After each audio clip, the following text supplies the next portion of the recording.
Hi, I'm Lungile and welcome to the Ironheart podcast. Ever wondered why agencies always want to retain a client? Everyone in the creative industry is always looking for a client that will give them uh, recurring revenue. And that's the dream, you know, like a monthly retainer can completely change an agency's financial stability. Um, but there's a side that nobody talks about. Sometimes your best client turns into your full-time employer without you realizing it. In this episode, we'll look at the advantages, the hidden dangers, and how to build retainer relationships that are profitable, sustainable, and enjoyable. If it's your first time here, this is the Ironheart podcast, a podcast about film, TV, and the advertising industry. My name is Lungile. I have been working in the industry for the last 18 years. Um, and I make this podcast because I like sharing insights. And I hope you guys stick around or leave a comment if you listen to this video and you like it, or you have questions, or you're listening to us on Spotify or iTunes. But yeah, okay, cool. Let's get into today's episode. What is a retainer client? A retainer client pays a fixed monthly fee for ongoing creative services. Instead of constantly searching for new projects, you already know the work is coming in, and this happens every month. And the model can be for video production, social media content, photography, design, marketing support, editing, or post production. A lot of agencies that I've worked for had retainer clients. When I was still working full time, I worked for different agencies, and they all had like a client that they were servicing, whether it was at one of the channels from DSTV, or it was multi-choice, or one of the Mnet channels. Okay, so a lot of clients built their companies through retainer clients, and I think they really are good. They really are nice, and they can help a company stabilize, have constant uh, finances, and hire people and buy equipment. They're very good. Um, I've had the chance of, the great opportunity to have two retainer clients this year. And yeah, there's been some really good moments and some really bad moments. But yeah, there's pros and cons to it. But I think maybe the most important thing I want to say is that, like, having a retainer can really change your life. Even if you're a freelancer and you have a client that you know you're shooting for every month, they can really help you with that stability. Because for a long time, I worked, and I just went from project to project for like years. I never had like consistent clients, and it was fine for me. But the up and down was a little bit challenging, because one moment you're busy, one moment you're not busy. But like, retaining a client was like the best thing ever. Anyway, let's talk about the benefits. So obviously, yes, the most basic thing is you have consistent monthly revenue. It creates financial stability. It makes it easier to pay salaries, freelancers, rent, software subscription, and business expenses. And it reduces the stress of wondering where your next paycheck is going to come from. You can plan for your business. You can do better business planning, predictable cash flow. You can think ahead. You can invest and buy cameras, editing computers, lighting, office space. You can hire more staff, and you also spend less time selling and more time servicing the client. Instead of constantly pitching and chasing leads and following up, you're actually doing the work that you enjoy. And yeah, you're doing great work most of the time. You're actually doing the work instead of chasing and selling. And also, the more you work with the same client, you strengthen your relationships.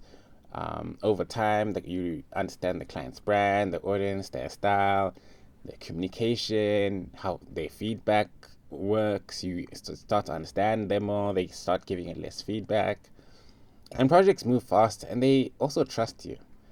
They also like refer opportunities to you. So long-term clients can refer other people to you. And yeah, you also get long-term business value. A client that stays for 3 years, when you generate more income for your business, more than any one client. And yeah, long-term stability is what most agencies want. But also there are downsides to having a retainer, and it often comes like very slowly. It's like death by a thousand cuts. It starts with scope creep. Where you could agree to a client and say, I'll make 4 videos for you every month, and you get 3 rounds of changes. But because they know that you're a retainer client, they are your retainer client, they can end up asking you a lot more for what they pay for. I can start with you. Can you quickly do this? Can you do a version for this? Can you do this also? Before long, you're doing more and more work.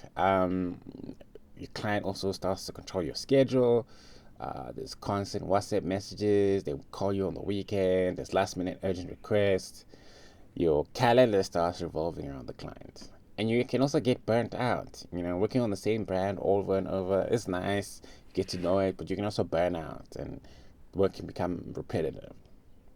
The excitement can also disappear. Your creativity can also go down. And you start to become more dependent on the client. If one client represents like 60 or 70% of your income, losing them could really damage your business. So yeah, I think diversification and having more than one client is not really optional. You have to do it. It's like for your business. And you can't have one client that pays you more than 50%. It's bad business. There's a lot of agencies that have went down as soon as they lose like BMW in the industry. It always happens. And it's like, why do they only have one client? In a perfect world, you should have like 10 clients and they should all contribute 10% of your revenue. Or maybe each of them should be like 33%. There should never be a client that generates more than 50% of your revenue. Because once they pull away or there's like a regime change, it's going to throw the company into disarray. And people get mass like retrenchments. That's how most agencies break. I've been around, so I've seen a lot of agencies like break. Also, another thing about a retainer, it doesn't guarantee monthly payments. Sometimes clients delay. That can cause cash flow problems. You can also struggle to say no because you're scared of saying no. The client will keep asking more and more requests, and that can also build resentment. So yeah, a lot of things that happen when you have a retainer, like agencies get exploited without realizing. Like I said, there's unlimited requests.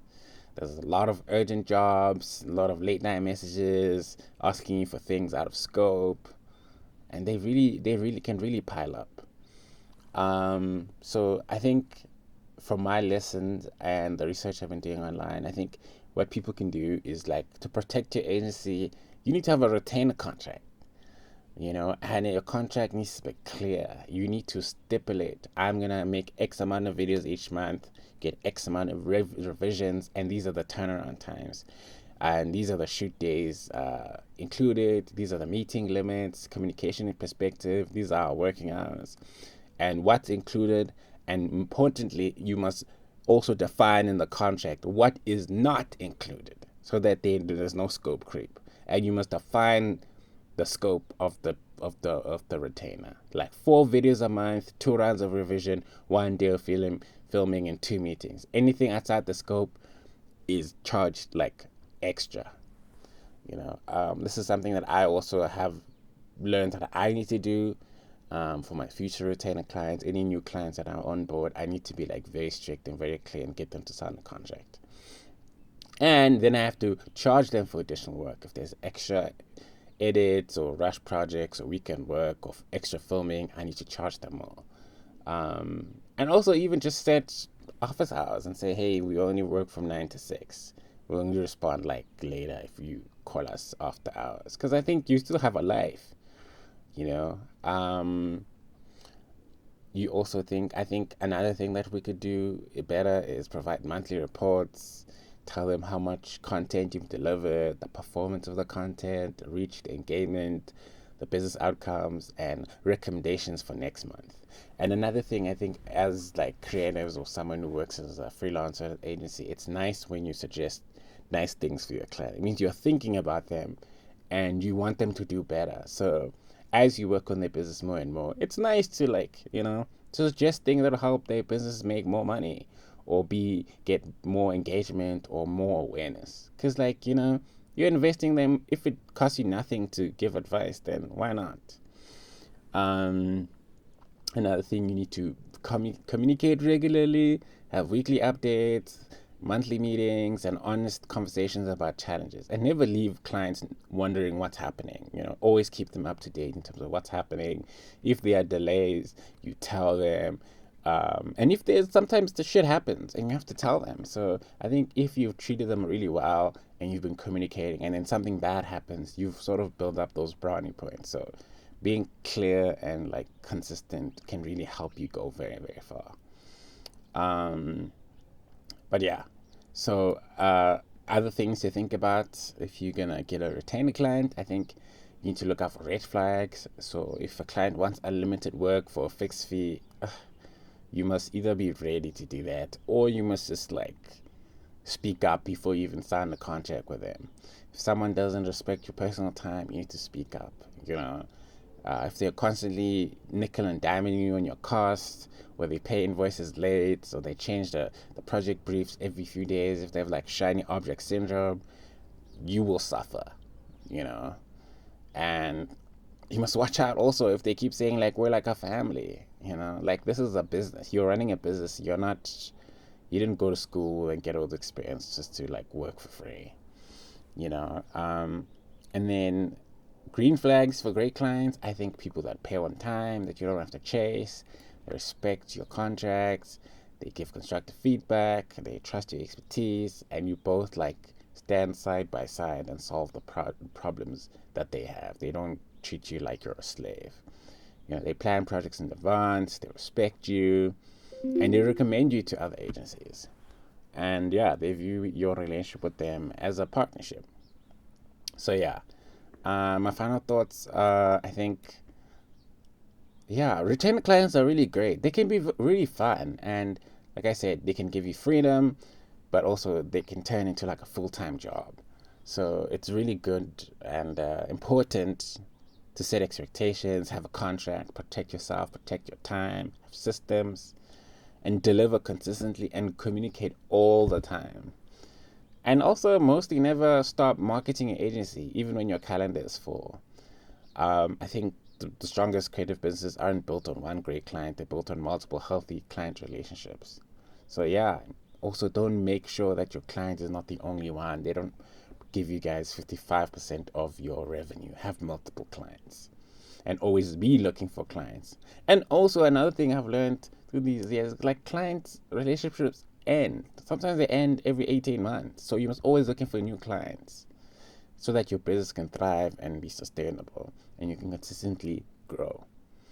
But I hope this content has been helpful and it's, you learned something. If you've ever had a retainer client who became your biggest blessing or your biggest nightmare, please drop a comment if you're listening to this on YouTube. Or if you listen to this on Spotify or iTunes, drop a comment. I'd really love to hear you guys, or give us a rating. Share your experience. I mean, let's try make this podcast a two-way conversation. I'd really, really like to hear from you guys. And if you're building a creative agency, freelancing or producing, or have a production company that you want to build in the future, definitely subscribe, hit that bell button, hit the like button, and hit that the like button, so that I know there's people that actually like this content and enjoy it. And we'll be having more conversations about clients, pricing, filmmaking, business systems, and what it's like to build a creative agency and all that good stuff. I hope you guys like this content, and I'll see you guys in the next video. Peace out.